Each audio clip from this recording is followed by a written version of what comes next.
Carrie and I have been married for 2 years, and I didn't think life could get any better. But man, was I wrong. It sure did. 7 months ago, Carrie got pregnant. We'd given up on ever having a kid, but now we were gonna be parents. A girl. A daughter. Wow, that hit me hard. I read somewhere that girls were always closer to their dads than their moms. Hell, that was fine with me. And love that. I also read that children got most of their personality from their fathers, which I was cool with too. That was fine with me as well. I'd take it any day. Anyway, we were thrilled about it. We bought tons of clothes and toys, stocking up like crazy. We decorated the spare bedroom in every shade of pink you could think of. It looked like a room full of Pepto-Bismol when we finished. Pink overload. Then the most beautiful woman I'd ever seen, maybe the prettiest in the whole world, walked into my office one day. Okay, the office is a slight stretch. It's really a cubicle. But it's a corner cubicle, and at this dealership, that means a hell of a lot more than a regular one. Yep, I said dealership. I sell cars. Cadillacs, to be exact. I sell a lot of Cadillacs. Piles of in. In any month, I sell more than the next two salesmen combined. No contest. And the wild part is, I'm a lousy salesman. Seriously. Really, I am. I'm terrible at it. I couldn't give a damn if you ever bought a car from me or walked away. So, why am I so successful? It seems I'm some kind of magnet for folks itching to buy cars. It started 6 years ago, back when this all kicked off. My father always loved Cadillacs and never had any other car. He was loyal to the brand. He said they were the best and safest on the road, and he meant it. That seemed to work pretty well until an 18-wheeler ran over the one both my parents were in, killing them instantly. My father was a smart man now. He'd set up a family trust that became irrevocable when he died. And since I was their only son, I was named trustee and sole beneficiary. There weren't massive amounts of assets in the trust, just under $1 million, a very nice house, and 2 Cadillacs. My mother's ride, and what was left of my father's wrecked one. That's what brought me to the dealership. It was time to get a new one, plain and simple. Mom's was getting old, so I figured I'd trade it in. On the showroom floor was exactly the model I wanted, sitting there all shiny. I was looking it over, waiting for a salesman, when an elderly couple came up and asked if I worked there. I told them no, just shopping like them. Then they pointed to another car and asked if I knew anything about it. Curious as could be. I told them I knew a little bit, so we went over its features together. When we were done, I went back to checking out the one I liked. By then, a salesman had broken free, and we were negotiating my deal. Me and him going back and forth. I usually know what I want and push hard to get it, so he was sweating a bit with me. Near the end of our haggling, the sales manager came over, introduced himself, and said the couple I'd talked to bought the car we'd looked at. He thanked me and gave me pretty much everything I'd asked for in my deal. Sweet. Over the next couple months, I was in and out of the dealership 3 times, once for title and registration, once for service, and once to replace a bad tire. Each of those 3 times, a customer tried to buy a car from me. It was nuts.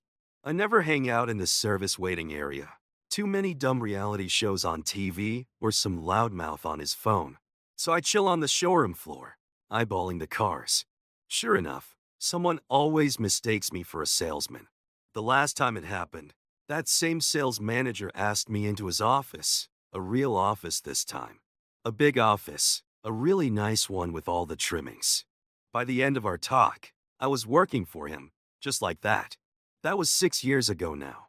In that time, I've become the highest grossing salesman in the dealership's history and made a ton of money, piles of it. I work when I want to and come and go as I please. No strict schedule for me. It's eerie how it's all turned out, almost unreal. Up until 3 years ago, I was single and loving life to the fullest. I made love with a lot of women and sold a lot of cars, living the dream. Over the years, I've turned down several promotions, more than a few. I'd have liked a real office, sure, but I didn't want the hassle of a management gig. Besides, I was making more money than everyone except the sales manager anyway. Then this gorgeous woman stormed into my cubicle and started talking fast. I didn't hear a word she said at first. I just sat there with my mouth open, eyes popping out, totally stunned. "Are you listening to me?" she barked. I shook my head to clear the fog. "I'm sorry, my mind was somewhere else," I said. Like glued to that killer figure, I saw it in my head. I said, "My name's Tara Bennett, and I'm married to the biggest jerk alive," she snapped. "And why's that of interest to me?" I asked, confused. "Because he's having an affair with your wife and might be her baby's daddy," she shot back. "Excuse me? What did you just say?" I stammered. "Really?" "You heard every word," she replied, dead serious. "Well, let me see if I've got this right," I said, trying to process it. "A woman I've never seen before walks into my cubicle and says her scumbag husband's cheating with my wife and can be the father of her baby. Is that about it?" I asked. She pulled out a stack of pictures and tossed the first one at me. It was Carrie, stark naked, on her knees. "Is that your wife?" she questioned sharply. "Yes," I choked out. "That's my husband with her," she said, pointing. She tossed another picture my way. It showed Carrie and her husband making love, her pregnant belly almost touching the mattress, clear as day. Then a third pic landed, them kissing my wife's stomach. I felt sick, like the room was spinning. "Where did you?" I started, but I couldn't finish.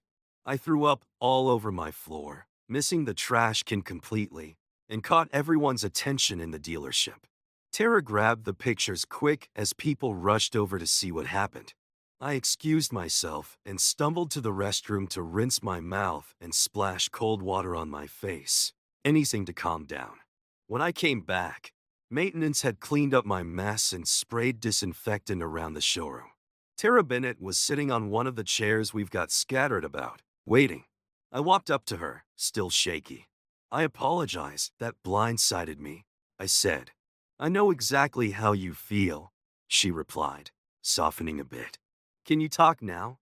she asked, looking at me. "I don't know, but I can try," I said, still rattled. "We can go to the conference room or someplace else," I offered. "Let's get out of here. This place smells like vomit," she said, forcing a small smile. She took my arm, and we headed out together. "Which of these fancy cars is yours?" she asked. We went to mine and climbed in. "Want me to drive?" she offered, glancing over. I shook my head no and aimed for the nearest bar, which turned out to be inside the Hilton Hotel, just 3 blocks down the road. We pulled into the lot, and I started climbing out of the car. "Hold up a sec, Mr. Harper," Tara said, stopping me in my tracks. "If you're thinking about some revenge fling, you can forget it right now," she warned. "Oh, by the way, that's my last name, Harper. My first is Nathan, but my buddies call me Nate. This joint's the closest spot with booze, and I need a stiff drink and some answers," I told her. A few minutes later, we were parked in a booth, drinks in hand. I'm a gin and tonic guy myself. Keeps it simple. Tara Bennett went for a Riesling. "Fancy, huh?" "All right, Mrs. Bennett. Lay it out from the start, please," I said, leaning in. 3 days ago, my husband got shot by some creep he was trying to cuff," she began. "My husband's a cop, you see. He and a few other officers were smack in the middle of a drug bust when everything went haywire. He took 3 bullets and is in critical condition now. But if he pulls through, that critical mess won't hold a candle to the pain I'm gonna rain down on his sorry hide. Anyway, he's laid up in the hospital, out cold," she went on. I took his stuff home and started digging through it. In his wallet, I found a picture of a white woman. She was naked from the waist up, but I wasn't impressed, honestly. "No offense, Mr. Harper, but my figure's a heck of a lot nicer than hers," she added with a smirk. So I started sniffing around to figure out why he had it stashed there. I tore through the house looking for more pics and came up empty. Then I rang his shift supervisor and asked if I could check out his locker at the station. That's where I struck gold, or pay dirt, as I call it. What do you mean, pay dirt? I asked, eyebrows up.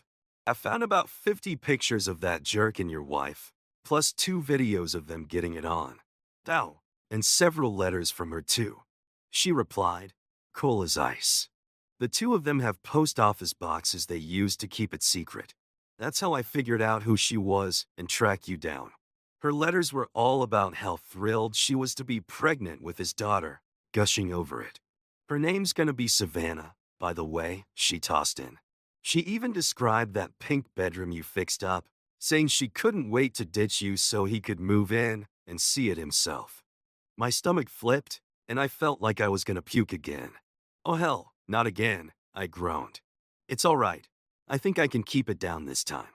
I hope. Can I get copies of those videos? I asked, voice shaky.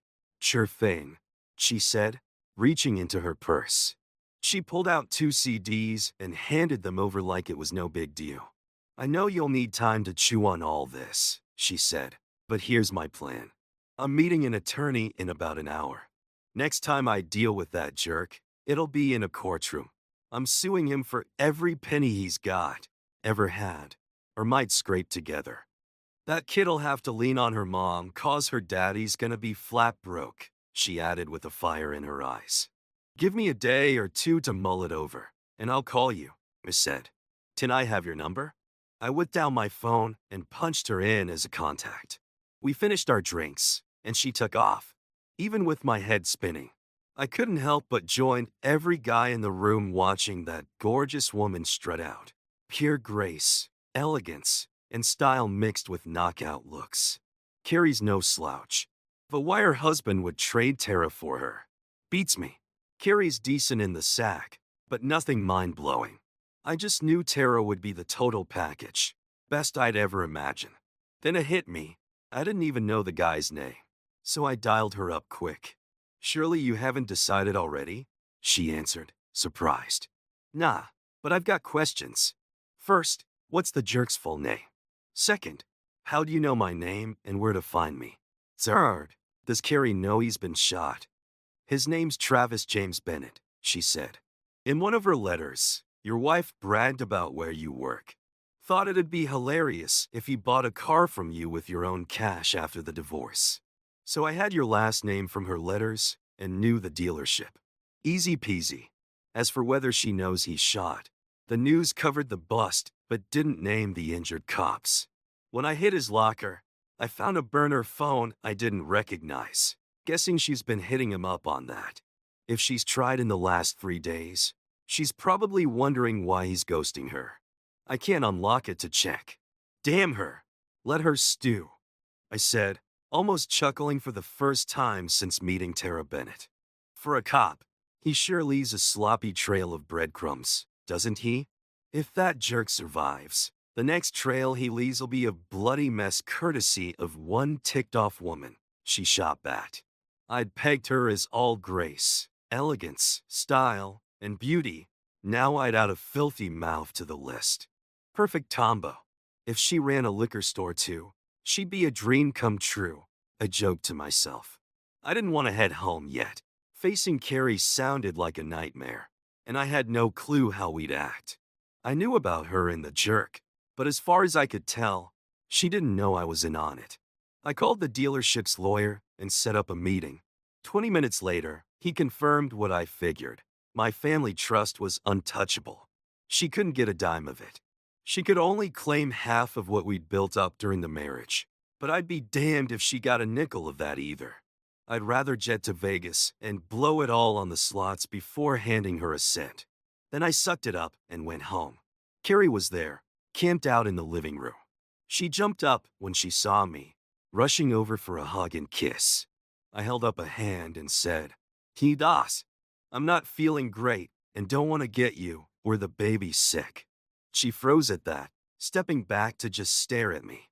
I tried keeping things normal for dinner and after, tough as nails. Sitting in the living room later, talking, was one of the hardest nights I'd ever had. I could barely look at that cheating woman, let alone chat like nothing was wrong, but my plan hinged on playing it cool. Just a few more days, I told myself, she'd be done for. She started yapping about someone mentioning a drug bust from a couple days back where folks got shot. I nodded and said, "Yeah, a cop buddy of one of our mechanics got hit a few days ago. Critical condition now. Not sure if it's the same deal." Her eyes went wide, fear washing over her face. She mumbled an excuse and bolted to the bedroom, practically sprinting. I trailed behind and eavesdropped through the door as she made a call. "Come on, sweetie, answer. Please answer. Oh God, don't let it be him. Please," she whispered into the phone. "Don't let it be who? And who's sweetie?" I asked as I pushed the bedroom door open and stepped inside. "And whose phone is that anyway?" "Yours is still out on the coffee table," I added, eyeing her. It's Jenna's phone. She forgot it here yesterday," Carrie stammered. "Cheese, sweetie. Don't let what be who." I pressed, now buying it. "What are you even talking about?" She shot back, flustered. "You just said, 'Oh God, don't let it be him,' clear as day," I pointed out. "No, I didn't. I said, 'God, I hate the gym,'" she blurted, scrambling for an excuse. "Oh, okay. Guess I heard it wrong," I said, playing along. I turned to head out and fix myself a drink, but I knew she was lying through her teeth. I skipped the drink idea altogether and just bolted. I drove straight to my go-to coffee shop and dialed up Tara Bennett. "Hey, it's Nathan Harper, Nate. I met with an attorney this afternoon, and I'm dead set on nailing their hides to the wall." "Awesome," she said. "That means they'll get hit from both ends. My lawyer and I are cooking up the same plan." "Fun. And get this." I cracked the jerk's phone, she added. The password was his badge number. Real creative, that unimaginative dope. "There's hundreds of messages between him and your wife. Some of them are flat out nasty," she went on. "Right after I unlocked it, your wife called and left a voicemail, asking why he hadn't hit her back. Then she called again later, worried if he was okay. Heard a cop got shot and freaked it might be him. Told him to call her ASAP. How'd she even hear about it?" I wondered aloud. So I told Tara what I'd fed Carrie earlier about the mechanics cop buddy. We both cracked up over it.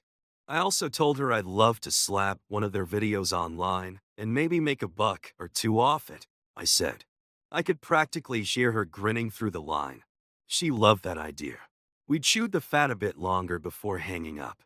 I headed back home, and Carrie was already conked out. I crashed in a spare bedroom. Couldn't stomach sharing a bed with her. Till morning, she was gone when I rolled out of bed.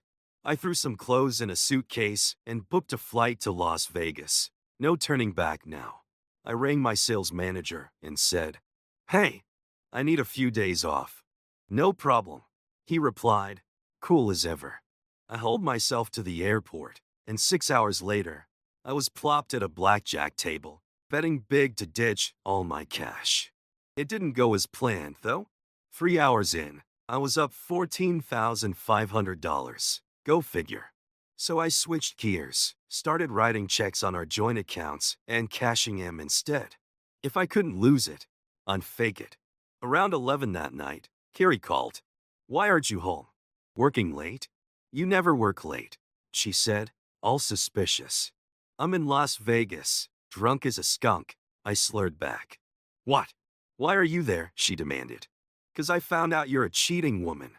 That's why." I snapped, then hung up and shut my phone off. I stumbled up to my room. I'd been putting off watching those videos Tara gave me, but it was time to rip the Band-Aid off. I grabbed a rum and Coke from the minibar. Never had one before, but I'd never watched my wife cheat on tape either. Figured I'd try a couple first tonight. The first clip started, and it was early days. No baby bump on Carrie yet, but she was all over him, wild and eager in ways I couldn't unsee. She went at it like she couldn't get enough, and I lost it. Cuped right then and there. Made it to the bathroom this time, though, small victories. I couldn't tell what was worse, her cheating on screen or that god-awful rum and Coke. After rinsing my mouth and splashing water on my face, I sat staring at the laptop, numb. Then it hit me. The video jumped angles, moving around the room like a movie. Somebody else was there, filming it all. Holy hell, how many people was she stepping out with? I mixed another drink, whiskey and Sprite this time. It wasn't any tastier than the last one, and the video got uglier. Carrie and Trav went at it for 2 straight hours, full-on marathon style. Then the screen cut to black. I kept muttering, it can't get worse than this. Ever tried scotch and ginger ale? It's the nastiest swell on the planet. Perfect match for what came next. The video flickered back on, and there they were, toweling off after a shower break. Baby, there's something I want you to do for me, Trav said. Anything, Trav. You know that, Carrie purred back, all lovey-dovey. Bobby's been nice enough to film us, so we ought to thank him, he said. I want you to do him a favor. She glanced at Trav, then at the camera. Bobby, I guess, behind the lens. You sure you want me to? She asked, hesitant. Come on, baby, it's just a favor, he coaxed. Looks like your lucky night. Bobby, drop your pants, she said with a shrug. The video cut out again. I woke up late the next morning with a killer hangover pounding my skull. Took a shower, dragged myself to the buffet downstairs, but couldn't keep a bite down. I flipped my phone back on. Dozen calls from Carrie, 2 from Tara. Screw Carrie, I called Tara. Hey Nate, how's it going? She asked. Watched the first video you gave me, I groaned. Don't tell me you threw up, she said, hassling. I don't know you well enough to cuss you out. But dang it, woman, I moaned. Hungover, she chuckled. God, I haven't been drunk since prom, but I made up for it last night, I admit it. How's stuff there? Were you at anyway? Vegas, I said. What the heck are you doing in Vegas? She asked, stunned. Trying to lose all my money so my soon-to-be ex-wife can't touch it, I explained. Well, good luck with that, she said. She swung by the hospital last night to see the scumbag, to know how she figured out he was shot or where he was, but she did. Were you there? I asked. Heck no. I told you, next time I see him, it's in court, she said firm. Did they let her in? Nope. He's in isolation. No visitors, she replied. How'd you know she was there then? I pressed. His mom told me. She's wondering why I haven't visited. I told her he's a cheating dirtbag. I'm done with him, and she can have him back if he lives. Anyway, enough about those two. When you coming back? She asked. Dunno, maybe 3 or 4 days, I guessed. Well, if you're serious about putting their video online, let me know how I can pitch in. Call me when you're home. I managed to nibble some food after that, then figured it was time to hit the blackjack table again. Keep the chaos rolling. I spent another 4 hours at the blackjack table and racked up another $8,000 profit. Talk about a plan going sideways. This wasn't working out the way I'd hoped. I was already $20,500 ahead, plus the $12,000 from 4 personal checks I'd cashed in the casino last night. So there I was, sitting with $32,500 stuffed in my pockets. I felt like a walking target with a big flashing sign over my head screaming, "Rob this fool." I hauled myself up to my room and locked it all in the safe. Better safe than sorry. Then I plopped down with another drink from the minibar. This time, I wanted something I'd actually enjoy, so I mixed a gin and tonic, my old reliable. Sipping it, I started running the numbers on my money situation. She couldn't touch my family's trust. Thank God for that. All the cash I'd made and stashed before marrying her was tucked away in there too. Her car's in her name, so she can keep that junker. The house we live in, part of the trust, so her grubby hands are off it. In the 31 months we'd been hitched, we'd blown through a ton of money but hadn't invested squat. The only cash we had was about $16,000 in our joint account. Well, before I yanked those checks last night, we had 4 credit cards with less than $5,000 owed total. I'd taken $15,000 out of the joint account yesterday, leaving maybe $5,000 behind. After paying off the cards, that had dropped to nearly zip. Terry? She'd never worked a day in her life, not one. She hadn't brought a dime to this marriage. Her folks propped her up before we got hitched, and I took over after that. She wanted to play stay-at-home wife, and I've been fine with it. Live and let live, right? I figured I could head home now. 2 hours after landing the next day, I had that $35,500 tucked into the trust account. All but one credit card was paid off and canceled, and I called Tara to let her know I was back in town. I rolled up to the house feeling pretty darn good about myself. Carrie's car was in the garage when I got there, but she sure wasn't in a chipper mood. "What do you mean calling me a cheating woman?" she barked. "I've never cheated on you. And why'd you hang up on me? Why didn't you call me back?" She kept ranting, on, until her voice gave out. "Where'd you spend the night before last?" I asked, calm as could be. "Why, here, of course," she shot back. "You're lying," I said, cutting through her nonsense. "You were camped out in the waiting room at Memorial Hospital, trying to see your lover boy, Travis James Bennett. You were there yesterday and last night too.